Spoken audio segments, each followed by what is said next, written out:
Hello everybody, welcome to the Comic Game Movie Show, and today I am here to review Inside Out 2. Now, Inside Out 1 is one of my all-time favorite Pixar movies. I think it's the epitome of Pixar. When Pixar is at its best, it is both deep and fun and great for little kids to watch as well. It has enough for the little kids that they can have fun with it without even getting the concepts, but it's enough for adults to sit down and watch it and be like, this is a great creative film. And Inside Out is that at its best. I mean, everything about that movie, from the idea, from the mere concept of seeing all of your emotions in your brain as they run your decision making, is just a fun thing.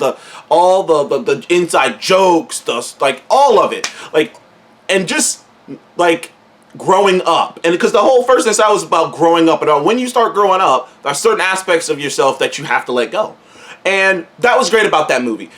Bing Bong for life. It's one of those tearjerker movies. It's a sad one too near the end. It's a classic Pixar. Honestly, it's Pixar at its best. But Inside Out 1 was such a creative idea, and once you got a peek into the minds of the mom and dad, that's when it occurred to most people, I think, that it's like, you can make a sequel to this and just show Riley getting older and how things change inside of her mental world, upside in her head. And so we got Inside Out 2. And some movies are set up for sequels and some movies aren't. This is one of those movies that is clearly set up for a sequel. Most movies aren't. Most movies, it's like, okay, that could be the end right there. You kind of wrapped everything up. But the concept that they were playing with is something that could just keep being played with. Now, they could obviously go into the minds of a different character if they wanted to, but they honestly got enough rope run to do a third movie. I wouldn't be surprised if they didn't do a third movie. Like, if they did do a third movie, they kind of got to, because this movie is a great sequel. It's a great follow-up. So this movie takes place maybe 3 years after the first. Riley's now a 13-year-old. So puberty is hitting her right now. And puberty hits kids like a sledgehammer. It hits girls even worse than boys, because there's a lot more going on with girls than boys. And I love the concept of this movie because, first of all, the main plot of the movie is Riley's just turning 13. Her and her friends got invited to a camp. To this camp, and they're going to this camp, and she gets told on the way to the camp that her friends aren't going to be with her when she goes to high school.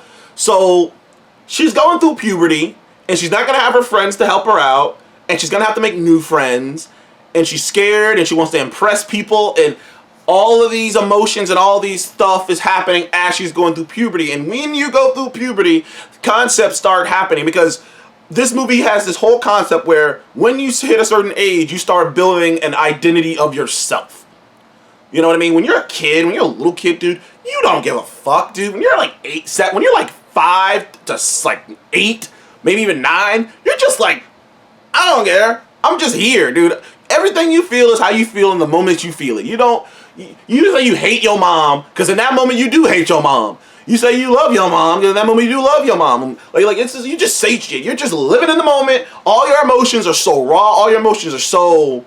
That's why they say kids are pure, right? That's why they say kids' imaginations are pure. Because they're just, I feel what I feel. My open mind. When you're a child, your mind is just so wide open. It's not until you get older that you start figuring out who you are and what you believe, and you start figuring out what you feel about yourself. It's not until you get older that kids don't feel anxiety usually. Kids don't feel envy. I mean, they might feel jealousy. They might feel disgust, but they don't know what the concept of envy and all this shit is. But once you hit puberty, things start coming into your brain. All of a sudden, you start judging yourself next to other people. Shit that you never even thought of when you were a kid. When you were a kid, you could be dressed in the stupidest thing, and you're just like, I don't really fucking care. I'm just trying to do what I want to do in the moment. All of a sudden, you start caring how you dress. All of a sudden, you start caring what people think about you. All of a sudden, things that never even occurred to you. All of a sudden, you start wondering. All of a sudden, you start judging your own body. All of a sudden, you start judging how you smell. Shit starts happening that you never even thought of before. You start feeling things that you never felt before. And it makes sense for them to make a sequel, Inside Out 2, which is all about Riley going through a bit of puberty and having these new emotions pop in. The biggest one being anxiety. Anxiety is the biggest one, because you just start thinking, you start thinking about shit you've never thought of before. And so Riley is trying to fit in. She's trying to find this balance between Do I just drop my old friends and find new friends? And it's a war between these new emotions that have just came in, boredom and envy, anxiety, you know, like there's all these embarrassment. Like I said, when you're a kid, you don't feel embarrassment. You're just like, I don't give a fuck. When you're like fucking 5 or 6, man, you're running around in your fucking underwear. You're like, I don't care. But once you get a certain age, shit starts coming. So I love that these new emotions come in, and it kind of, and it's like, it's one of those things where it's like, joy has to accept that not everything good, you can't just focus on everything good. And like that kind of becomes the thing, is anxiety is focusing on everything bad, which is what we tend to do when we're going in high school and shit. Especially, because you know, in high school, everything's the fucking, like, everything's the biggest fucking deal. I remember thinking about this the other day. I was like, yo, everything's such a big ordeal. High school, man, you fucking, like, you couldn't get a girl's number and you think it's the end of the fucking world because everything's so heightened in your fucking brain. And that, hindsight, it's not even that big of a deal. You might not ever see any of these people ever again. But in your brain, you think it's a big deal. So you got anxiety, but that comes from anxiety and other things. Envy, anxiety, and all these other feelings, these new feelings that you didn't have when you were a kid. So there's the battle between that part, but there's also, you can't also be happy all the time. You can't be happy all the time. You can't be positive all the time.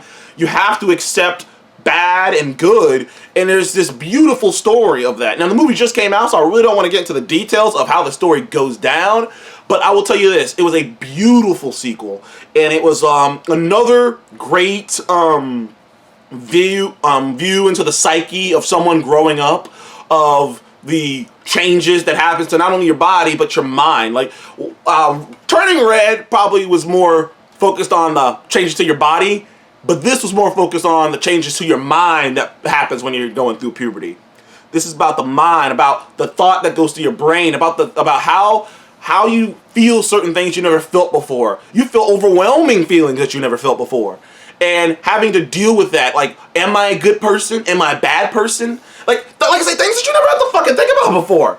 And you dwelling on those things and feeling guilty about those things and then wanting to not feel guilty about those things. You over-obsessing over things. Like, and it's a beautiful look into that until the way that somebody's mind changes. Like, you remember in the first movie, they had the islands, and seeing some islands get smaller and some islands get bigger. Like how, like, certain fun like aspects of your brain are, like I say, bigger and smaller. All of a sudden you start you start feeling something for girls and boys. All of a sudden you start feeling something for girls and boys.